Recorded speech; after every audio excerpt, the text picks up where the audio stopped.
Hello again, and welcome back to another round of Tuesday Night Legacy. Tonight we have Reanimator versus Black and White Death and Taxes. We have Rob on the left playing this Reanimator list. It's a blue-black deck that is a combo deck. Now, this deck is all based around playing practically unplayable creatures in the main board, like Grizzlebrand for 8 mana and Emrakul the Aeon's Torn for 15 mana.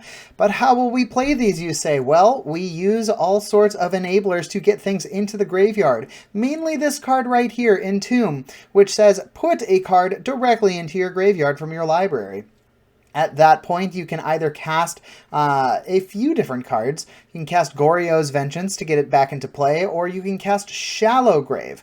Now, you will notice this deck does not run any Animate Deads because that is an enchantment. Both Goryo's Vengeance and Shallow Grave operate at instant speed, which is necessary to avoid and get around the Emrakul trigger that is trying to shuffle your graveyard back into your library as soon as she hits the graveyard. This deck can often win on turn 1 if it can Dark Ritual into a Entomb and a Shallow Grave, putting Emrakul directly into play. Also, if you want to put Grizzlebrand in instead to draw 14 cards and see if you can keep going off that way to find your Emrakul off of the 14 cards, that's just fine. This deck also has a combo win condition that has been explained to me a few times, involving Children of Corliss, Grizzlebrand to gain back all of the life that you've been spending, Collective Brutality, and then Emrakul also shuffles things back into the graveyard. There's a couple more cards involved, like the Lotus Petal for sure, and maybe the Dark Ritual or a Brainstorm. I'm not sure, but I do know that you need a perfect 7 cards stacked on top of your library so that you can recur the Collective Brutality drain effect again and again and again if you are already past your combat step during the turn you are trying to win the game. This deck also has a backup win condition in the sideboard, as this deck is very good at winning the first game, but has a lot of weakness to graveyard hate. And so it runs for show and tell. In order to cheat your things into play instead of using the graveyard, you can just put them straight into play like a normal Omni Show deck would. Combating this on the right is William playing the fair deck, Death and Taxes. Now, William likes to play the black-white Death and Taxes for a small splash of creatures and spells that benefit him out of the black color pie.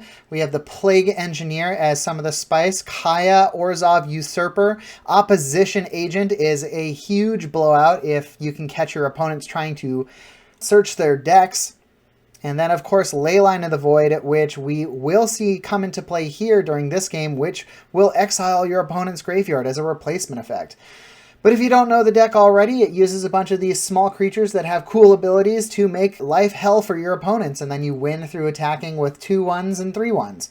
So you have like Thalia and Mother of Runes and Solitude, Skyclave Apparition, Sanctum Prelate. All of these cards have different utility creatures that allow you to just kind of overwhelm your opponent, being able to kind of grab everything you need with the Recruiter of the Guard at any given time to deal with any given situation to lead you to victory over the unfair decks.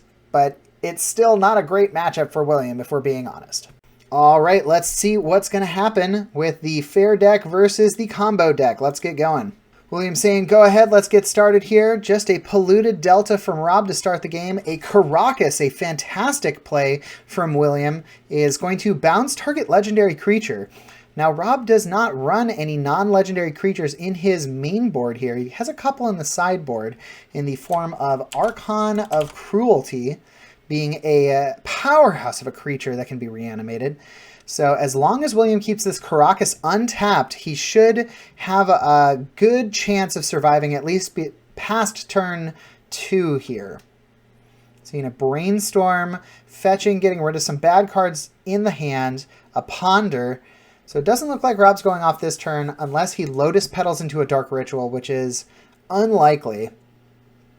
Now, if Rob did get the Grizzlebrand in play, even with the Karakas bouncing Grizzlebrand back, Rob could still draw 14 cards. Now, we're seeing William go for the Thalia here. It does get dazed, and Rob says, shields down, let's do this. Entomb, Dark Ritual, Lotus Petal in play, got 2 mana floating. Gonna send Grizzlebrand to the graveyard. Looks like the plan to draw 14 cards is on. A Shallow Grave is going to grab the creature that is at the top of the graveyard. This is one of those very few cards in Magic that says graveyard order matters. And it's going to grab Griselbrand because he's the only creature in the graveyard. Going to draw 14 cards here, activating that Griselbrand ability twice to pay 7 life, draw 7 cards. And now we're seeing a Ponder. Drawing that 1 card off of the Ponder, decided he liked it. There's a Lotus Petal, Dark Ritual, another Entomb, and that's going to be game, folks, because I think we're going to see Emrakul here. There's the Shallow Grave in response to the Emrakul trigger, trying to shuffle that graveyard and itself back into the library. Shallow Grave being an instant speed effect, grabbing Emrakul before it can shuffle away, and then you attack with Emrakul and Griselbrand. That's 22 damage plus sacrifice 6 permanents. So, pretty good. Alright, we're seeing a Lotus Petal, Dark Ritual, Entomb, a Mindbreak Trap is going to try and counter these things. Exiling all spells if you already cast 3, but we're seeing a Force of Will say no thank you to that.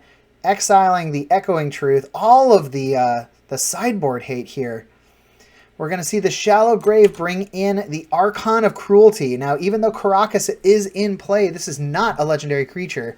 When it enters the battlefield and attacks, you have to discard a card, lose 3 life, and then they get to draw a card, gain 3 life. So, a huge swing there. Not quite enough to kill him, but pretty aggressive. I mean, taking, 9, 12 damage there? And then having to discard 2 cards as Rob gets to draw 2 cards, gain 6 life, and draw 2 cards and gain 6 life. Just pretty crazy. But now we see the game does continue on. Drawing some cards from Rob here. William playing the Aether Vial. Kind of just passing. Wants to make sure he keeps up that Karakas. Doesn't want to make a similar gameplay decision as he did on the first game. Even though I think he does have a 2-drop, trying to keep Emrakul from completely bowling him over here. Griselbrand, it doesn't really matter since Rob's going to get to draw 21 cards if he drops Griselbrand into play. Looking to see he has a Thalia here, checking, activate Aether Vial, no responses, okay. So Thalia is now in play, making those Brainstorms cost 2. Thalia making all non-creature spells cost 1 more to cast. Doesn't look like Rob's seeing a lot of gas here. It looks like he's got a Force of Will, which isn't going to help due to Aether Vial. Wasteland is going to take out one of these dual lands here. Getting rid of the Polluted Delta. Attacking for 2. And we're activating the Vial on 3. Going to get Recruiter of the Guard, grabbing a creature with toughness, 2 or less. And that's going to get the Sanctum Prelate, being able to completely shut down non-creature spells equal to whatever amount William decides. It's going to pass the turn. We're seeing a double fetch here. Now the problem is that Rob didn't actually declare that he was going to look and then also look again. He was using a bit of a shortcut. He didn't give William enough time to get this Aether Vial trigger on the stack in between. So Rob says, you know what, I made a mistake. You can grab both of them with Opposition Agent, because legally the game state can be stacked in such a way that it goes fetch, hold priority, fetch, and then Opposition Agent comes in. So big swing loss of mana there for Rob. We're seeing a Chalice on 0 that's going to be shutting down the Lotus Petals, I believe. Chalice of the Void, countering anything that comes into play. Cast for 0 mana. Activating, getting Sanctum Prelate into play on 4. Let's check that list, see if there's anything for 4. I'm not sure what he's trying to... Oh, he's trying to stop Massacre. Because Massacre would be just a huge blowout since Rob does control a swamp and William does control a plains. Just give all these little guys -2/-2. Preventing Rob from basically getting that final blowout. And with that, we're going to go to game 3. William kind of maneuvering his way through that match. We're seeing pre-game action here. Leyline of the Void coming into play. on William's side, stopping Rob's graveyard from being useful. I think William accidentally maybe remembering Lay the Light into the Void, not quite the same as Rest in Peace. This is only Rob's graveyard that's getting exiled. I think William is going to exile stuff from his library and graveyard for the rest of the game. Doesn't really make a difference, though. D&T doesn't use their graveyard at all. 3 mana is going to get a Recruiter of the Guard. We saw Stoneforge Mystic try to come into play, I think, what was it, 2 turns ago? But the Daze said no thanks to that. Echoing Truth is going to bounce a non-land permanent back to hand. Rob deciding he's going to go off this turn. We see another Mindbreak Trap. Try and get rid of what Rob is doing here, that Entomb, but Force of Will is going to counter the Mindbreak Trap. Entombing into Grizzlebrand, the final card in Rob's hand, of course, is the Shallow Grave. Now we're drawing cards. Decide 7 cards isn't quite enough. Are we going to draw another 7? A Dark Ritual. Another Entomb. Another Shallow Grave. And that is going to be the game. Going and getting the Emrakul and the concede from William.